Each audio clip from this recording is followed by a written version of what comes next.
Anda kembali di Berita Utama bersama saya, Jihan Novita. Saudara, rumah yang seharusnya menjadi tempat paling aman justru menjadi saksi bisu tragedi yang merenggut masa depan seorang yang dicintai. Seorang anak yang baru berusia 9 tahun ditemukan tewas mengenaskan di rumahnya sendiri. Ayahnya, seorang politisi PKS, roboh tak berdaya. Kasus ini pun menjadi tanda tanya besar banyak pihak. Siapa pelakunya dan apa motifnya?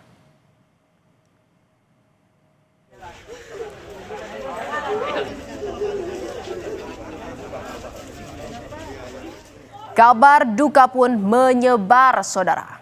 Isak tangis kerabat dan keluarga pecah saat berada di rumah duka.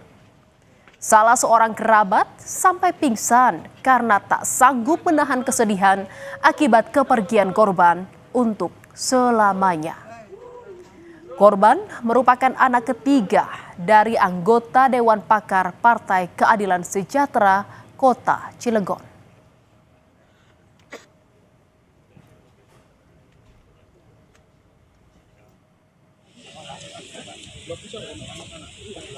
Usai diotopsi, jenazah korban dimakamkan di tempat pemakaman umum Kecamatan Citangkil, Kota Cilegon, Banten.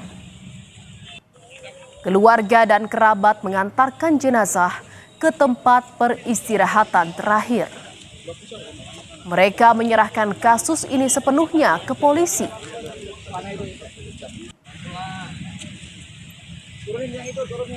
Terkait dengan kejadian ini kita percayakan kepada teman-teman dari polisi. Tapi dari BKS sendiri siapa pengawal ya Pak ya? Bisa kita menyerahkan ke pihak kepolisian supaya lebih tidak ada intervensi apapun. Nanti kita doakan semoga semuanya lancar dan pelakunya ditemukan dan diberi hukuman sesuai dengan ketentuan undang-undang. Saudara, peristiwa tewasnya bocah berusia 9 tahun terjadi pada Selasa 16 Desember 2025 lalu.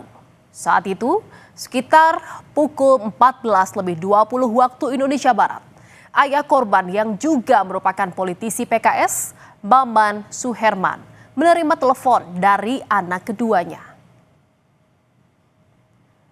Dan saudara, di telepon itu sang anak meminta pertolongan kepada ayahnya. Mendapat kabar tersebut, Maman langsung meninggalkan tempat kerjanya di wilayah Ciwandan dan bergegas pulang ke rumahnya di Kota Cilegon.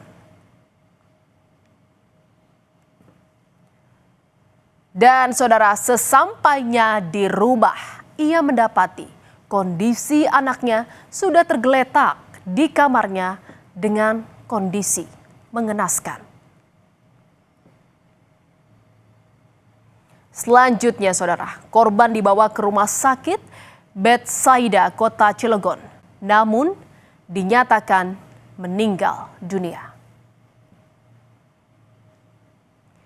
Saudara, polisi melakukan penyelidikan. Dari hasil olah TKP terungkap fakta baru. Tewasnya korban bukan disebabkan aksi perampokan, melainkan murni pembunuhan. Polisi menegaskan, tidak ada barang milik korban maupun keluarganya yang hilang saat kejadian.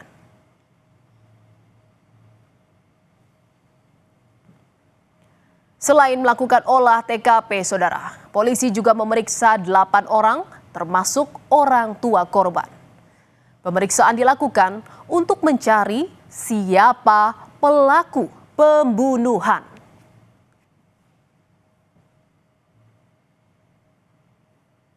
Kasus pembunuhan seperti ini untuk runut timeline harus jelas. Lalu keterangan alibi dari para saksi juga harus jelas. Makanya butuh waktu cukup lama sampai sekarang. Ke-8 saksi pun masih dalam tahap pemeriksaan. Dugaan sementara untuk kasus ini itu dugaan pembunuhan.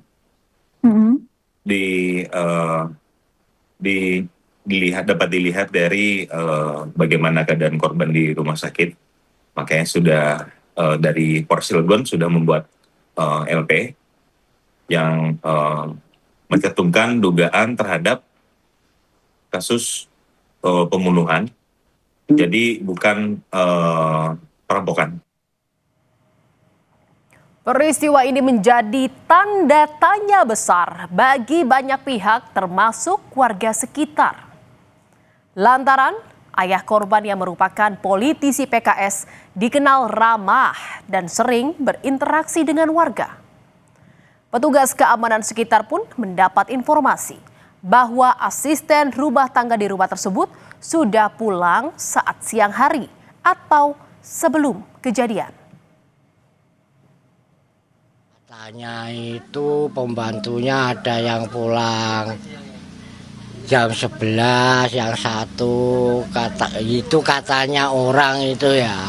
Itu ada yang satunya jam 2 gitu.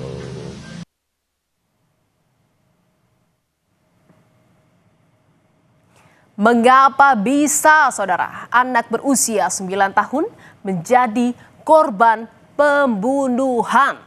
Psikolog forensik Reza Indragiri menilai korban bukan target utama pelaku. Menurut Reza, pelaku mungkin mengincar kerabat dari korban seperti orang tua. Pelaku mengincar pihak lain yang punya keterkaitan dengan korban, misalnya orang tua korban. Namun karena tidak mungkin melakukan serangan secara frontal terhadap orang tua korban, maka korban dijadikan sebagai objek pengganti atau substitusi. Dalam penyelidikan kasus ini, polisi sedikit menemui batu sandungan. Polisi bilang salah satu alat bukti yakni CCTV di rumah korban rusak, saudara. Polisi menyebut CCTV di rumah korban sudah rusak sejak 2 minggu lalu.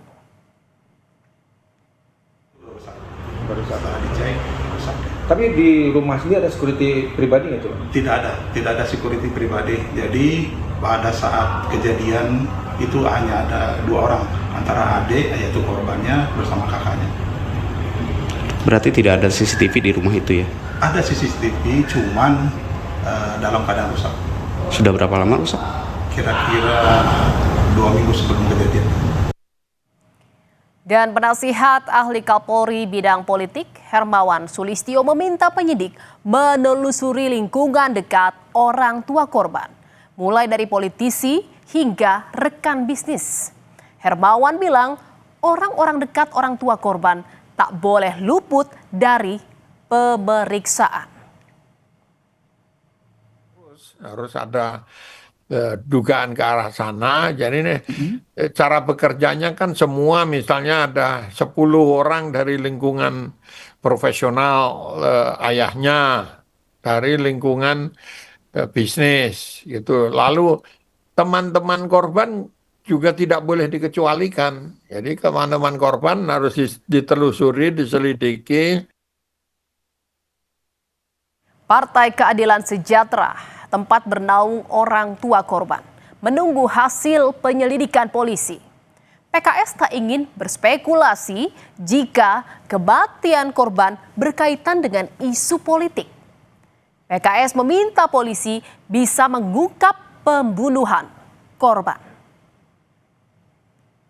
Kami tidak berspekulasi ya, dan tidak menganggap ini adalah permasalahan politik dan lain-lain gitu ya. Jadi kami masih menunggu sih hasil dari penyidikan ya, apa yang dilakukan oleh aparat penegak hukum terkait ini, karena pasti akan ditemukan motifnya gitu ya, seperti termasuk juga pelakunya, karena ini kan memang delik umum ya, bukan delik aduan. Jadi polisi memang harus bisa bekerja ya untuk menuntaskan ya perkara ini secara profesional dan transparan. Kami masih mengawal ya kasus ini.